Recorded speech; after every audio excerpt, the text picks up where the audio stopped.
malayo. Ayun yung signage ng 3 kilometers. So, naka 3 kilometers na kami. 3 daw. Tapos, along the way, may mga pa-music. Ayan, katulad yan. O, diba? Hi! In fairness, hindi naman sumakit yung tuhod ko. Nakatakbo naman ako. Hindi naman puro lakad. Ay, kaya, masaya. 4 kilometers. One more. Let's go. Hindi ako na-time ngayon ng photographer. Nagtatago eh. Going to 5 kilometers.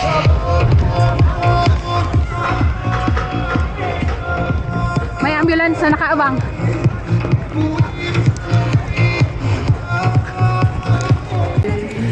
Going 5 kilometers na. Naglalakad na lang ako. Napapagod na ako. Hindi pa tapos. Ay, sayang.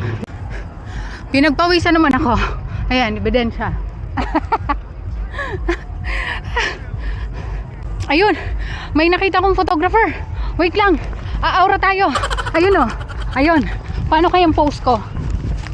Wait lang. Ay, ba yan? Tumalikod.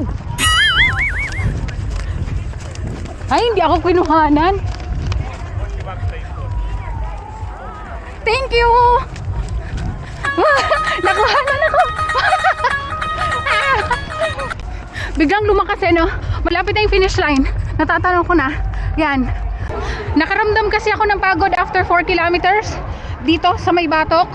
Kaya tumigil ako. Tapos naglakad na lang. Yon. Pero in fairness, hanggang ngayon, hindi sumakit yung tuhod ko, na isa yun sa kinakatakot ko na baka sumakit. Kaya yon. Pero hindi naman. Ay, yun nga lang, napagod ako.